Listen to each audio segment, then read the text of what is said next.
you need to hear that it is not your fault that this happened. Because the perpetrator, the dirtball that did this to you, makes it sound like it's your fault. You know, and I can really shove that home. I was crying. I was always crying when this happened to me. And it happened on a pretty regular basis.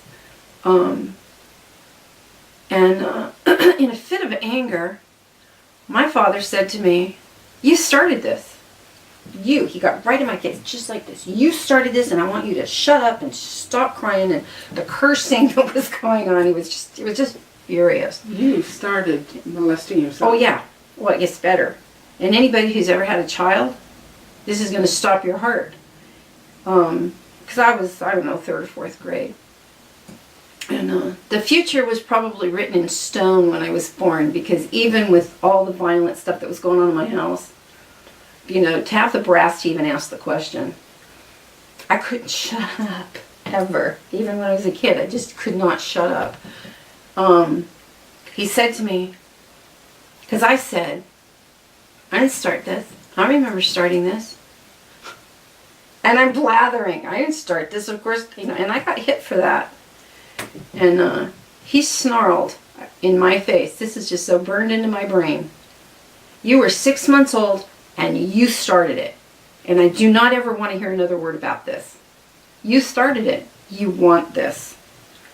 6 months 6 old. months old. So anybody out there with an infant who's thinking, "Oh my God, I have to turn this off now." People are just that sick. I'm not the only child that happened to in infancy. It happens. I've heard other stories. And it just is kind of blood curdling to think about. 6 months old, really. It's so insane to sexually mess with the child and call the child, the victim, evil. Oh yeah. It is so absolutely bizarre. It is. To have sex with a child and call them a child harlot. Oh yeah. It's It is insane to rape a woman and call her a slut. What is wrong with this insanity? I mean, can't we get it together? No, and it's growing. It's growing. And this is not cancer. You know, breast cancer is, you know, the pink ribbon campaign is this giant machine that's just unstoppable. But do you know that less, and I mean, I'm going to start putting some numbers out here, less than 500,000 new cases of breast cancer are going to come up in the United States today. Now, I grant you, that's a lot of people. But this year and every year, the average is 3 million new cases of child abuse will be reported. Those cases will involve at least 2 children for each report. So you're talking 6 million plus new cases, brand new cases. I need to emphasize that. Brand new cases of child abuse every single year. And we don't see that as a problem. We don't see that as an epidemic. And I tell you, in 2007, it cost us $24 billion. $24 billion in therapy, in counseling, in people that end up in prison. Your prisons are full of people who have child abuse histories. That's why, and I mean, and that's pretty common knowledge. You can talk to anybody and they go, "Oh yeah, child molesters don't do so good in prison." But does anybody ever stop and wonder why? You know, it's not because these guys in prison are such upstanding people. It's because, oh, I got somebody I can go take this out on. And that's what happens. Right. If they're going to take it out on them, that person now represents everything that ever happened to me. Right. If I was in jail, I would hate them, and it would stew and it would fester. So you know, yeah. So wounded people create wounded people. Oh, they do, absolutely. And what we're doing is condoning the woundedness and making a business out of it. And the shame, the shame that goes with it when they intake these people, juvenile systems in particular. I wish I could remember the name of the study because I just read it. I guess it was last year. They would ask these kids, do you have a history of sexual abuse? No, nobody's admitting to that. Right. Well, this group went in and they started asking very different questions. So they went from like, I don't know, it was 12 or 13% that were saying yes. Uh-huh. All of a sudden it shoots up to like 98% of these kids. Right. Yeah, they got history. And it hurts. So what? The jails cost us money. Mental health cost us money. I'm here to tell you, 10 years of therapy, over $100 a crack, 3 times a week for 2 years. Not to mention I was hospitalized for 2 months. I was on disability for 2 years. And I'm in and out of therapy today. You know, the cost to the insurance company alone. Unfortunately, I was lucky. I had insurance. But everybody doesn't have insurance. Everybody doesn't know how to live their life because you can't. It hurts how you think about yourself. You know, as it turns out, you know, I wasn't going to go to college because I didn't think I was good enough to go to college. It had nothing to do with anything except I didn't think I was good enough to go to college.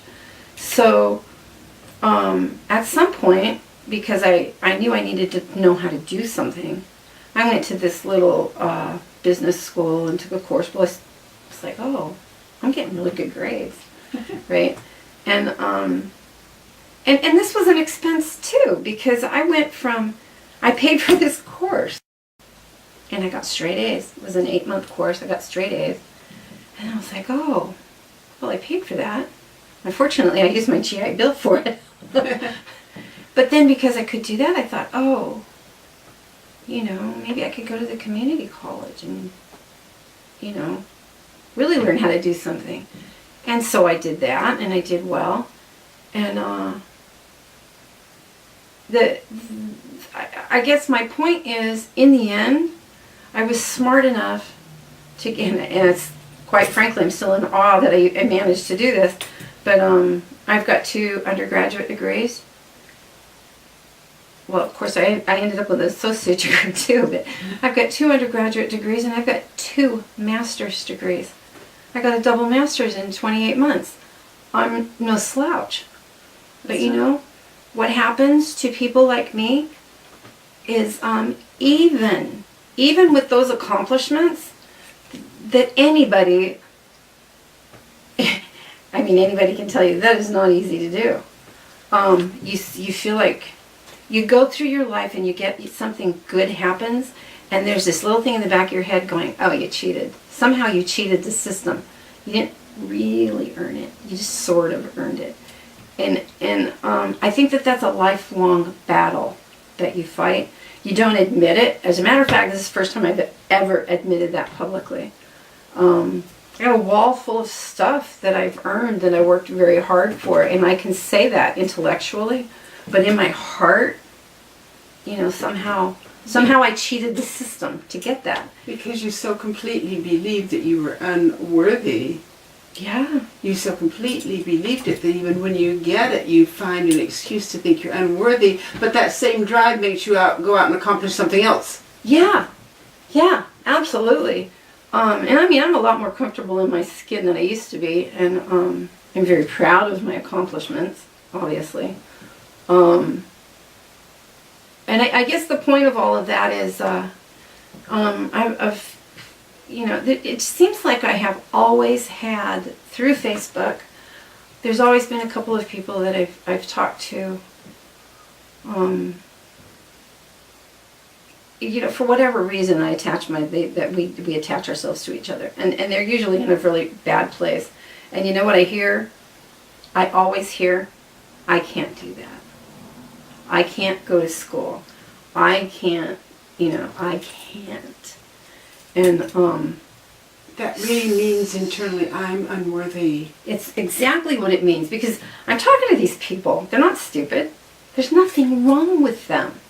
You know, there's nothing wrong with them. Except that something happened in their childhood to make them really believe that they are less than. Right. And the other side of this is, you know, because of my education, I'm an MBA, and I basically believe if you follow the money, you always find the answer. Right. And it has proved true to me over and over and over.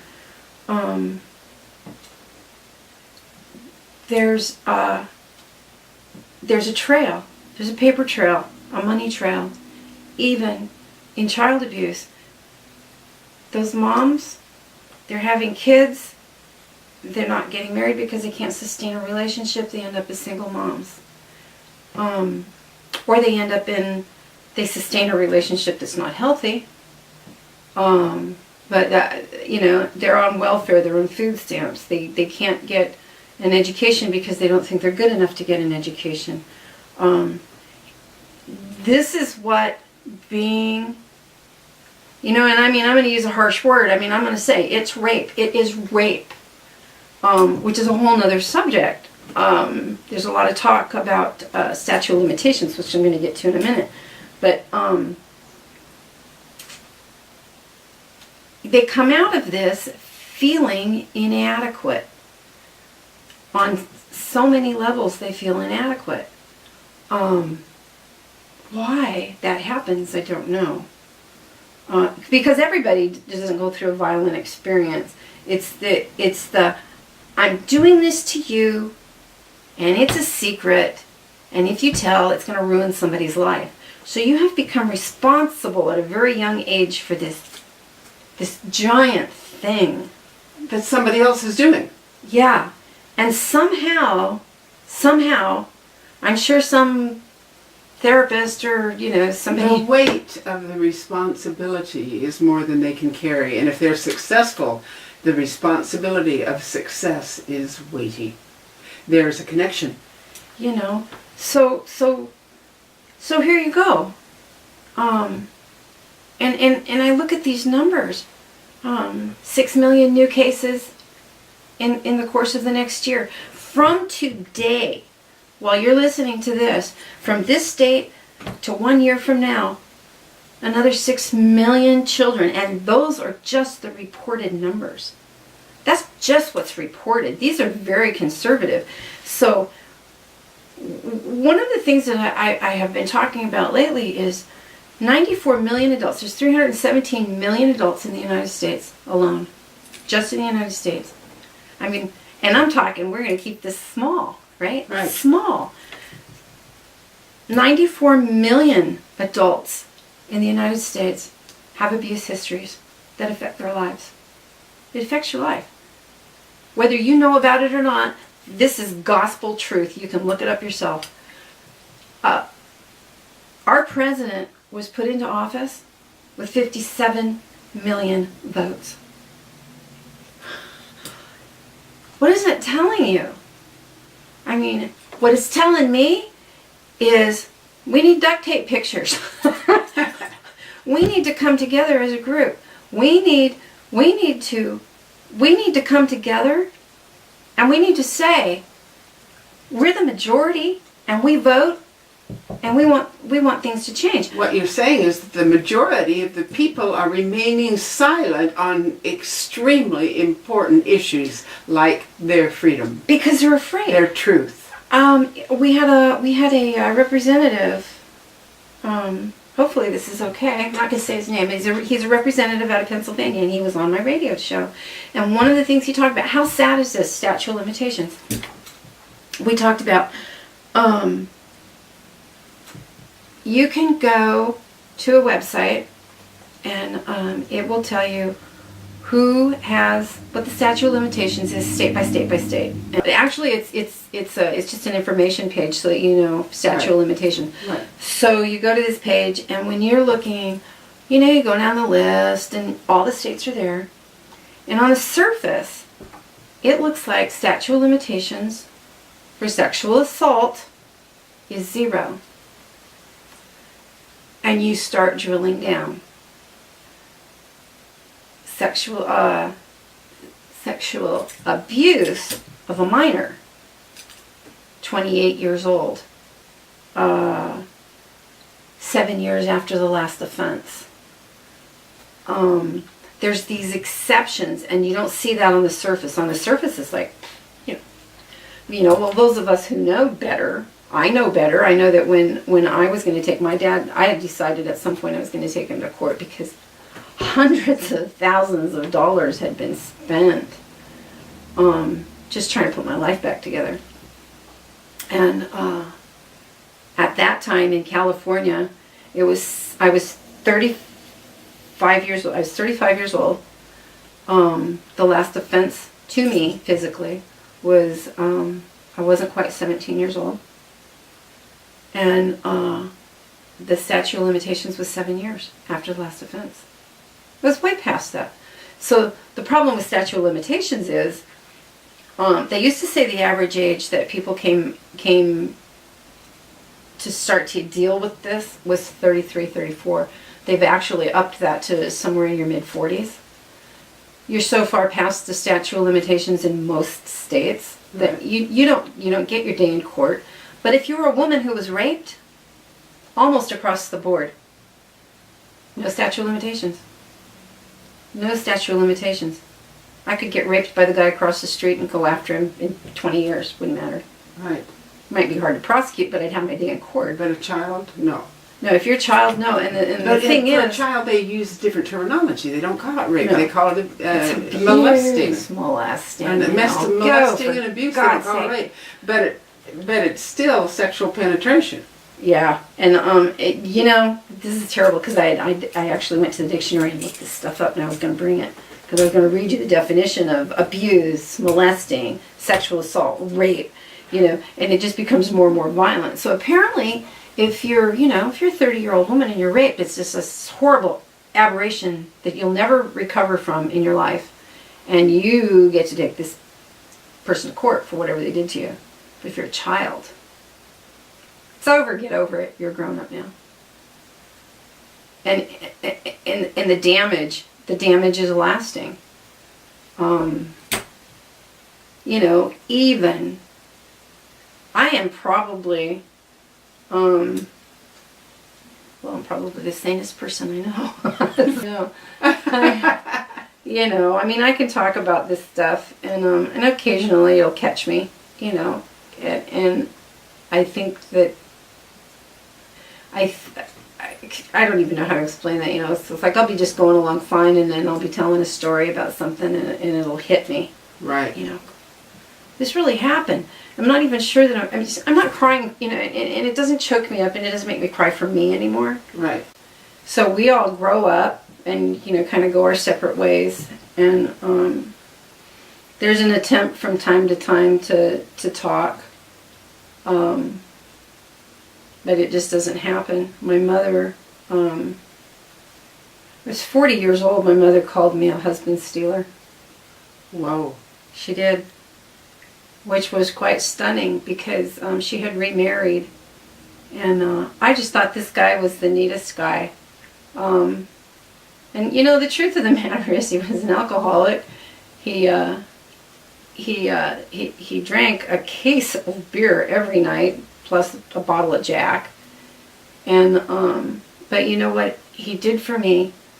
They lived quite far away. We started out on one end of the country, and my mother moved across country, and she met this guy, and they got married. And everybody thought I was his daughter. And he would always, I hadn't seen my mother in 17 years, and I had gone back, and he's an old Navy guy, and of course I was in the Marines, so there's this obligatory, kibitzing that goes on, but I went down to his VFW hall with him, and for the first time in my life, I had been introduced as his beautiful, successful daughter. And I had never had that. And he just always made that extra effort. And come to find out, my mother hated it. We had gone to great lengths. One of my kids was living back east, and she'd had a baby, and she asked me to come help. And so all about rocking a new baby. I was there, but we weren't very far away from my mother, so we made a little road trip. And my stepdad, was my mother's never been interested in the computers, but he was taking a little class at the community college. He was in. So we had taken some. This was an awesome thing to do, really. We got back and forth. He knew I was coming, and he said, "Oh, I have this idea. Let's really surprise your mom." So we didn't tell my mother that I was coming, and the emails are back and forth. We got the sheriff's department involved because they live it was a little rural, and so anyway, the sheriff's department escorts me, and we're in the car. We're following him, and he pulls up, and my mom happened to be sitting out there, and he stops and gets out. And this was all planned. So we're sitting in the car waiting, and he says, "This woman's just wandering around looking for a mother, and she seems to think it's you." And my mother's like, "What?" So she comes out, and I got out of the car, and the truth is, I thought I killed her. She sort of staggered, and I thought, "Oh God, we've killed her," And so in the moment, it seemed like a really good surprise. But I was only there for a day and a half, and she sulked the entire time I was there. And we were getting ready to go eat, and she's sitting there.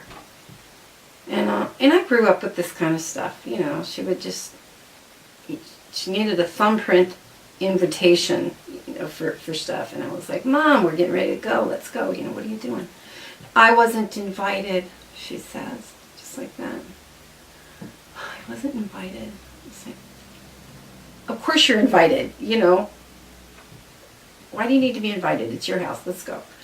And so, her husband comes in, and he says, "Come on, of course you're invited." And he makes nice, And everybody went outside, and she grabbed my arm, and she said, "You have never, ever understood." She looks me right dead in the face, and she says, "You have never understood. That is my husband, not yours. And I do not appreciate that you were secretly corresponding." She was blaming you for what happened when you were a child. My in mother- that statement. In She that blamed me. statement. She blamed me. It was your fault that My your fault. father molested you. Yeah, And she hated you for it. she did. And Whoa. and that was not the first time that excuse me, had happened. The idea that I know it's happening to somebody right now. It's happening while we're talking. Right. And if you walk into a room, I learned this actually from somebody else, not because I was so clever, but if you walk into a room full of people, and this used to be the question that people always like to ask when they were going to talk about sexual abuse and child abuse. It's like, "Oh, how many of you were abused when you were a kid?" And you look out at this sea of people, and they're like looking at each other. A couple people might raise their hand. Nobody wants to be outed like that.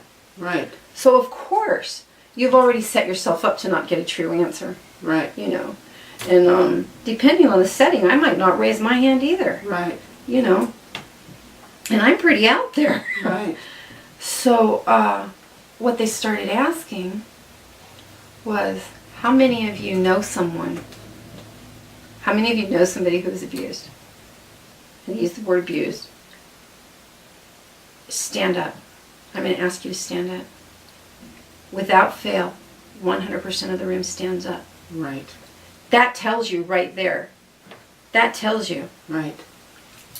Everybody knows somebody. Why isn't this a problem? If you go into the same room and say, I hate to pick on breast cancer, but it's just such an obvious comparison. Right. How many people know somebody who's ever had breast cancer? Everybody doesn't stand. Yeah. I hate to pick on breast cancer again, but it's such a they've done such a good job of rolling that forward and their campaign for awareness. Everybody wants to jump on board for that. But if you go into the same room, same group of people, and you say, how many of you know somebody who has breast cancer? Everybody's not going to stand up. Right. I only recently know of someone who had breast cancer. I worked with a woman, and it was pretty devastating. But people that I work with have found out about my book, and just in my office, four people, all women, came and told me, I bought your book, it happened to me. 4 people. So right there, you got 4 people who were molested as children, and 1 person who's got cancer. I mean, that's almost the kind of numbers that you're seeing. It's not even anywhere near the numbers you're seeing, but I mean, my point is, it's just so much more prevalent, and we turn the other way, and I don't get that. I don't understand. If people could understand that this is costing them taxpayer dollars, if we could eradicate, well, maybe not today, but 5 years ago, if we could have just threw fairy dust out there and eradicated child abuse, and we weren't paying for all of these things that are the result of child abuse, we could eliminate our national debt in a couple of years. That's a pretty profound chunk of money that we're laying out as taxpayers.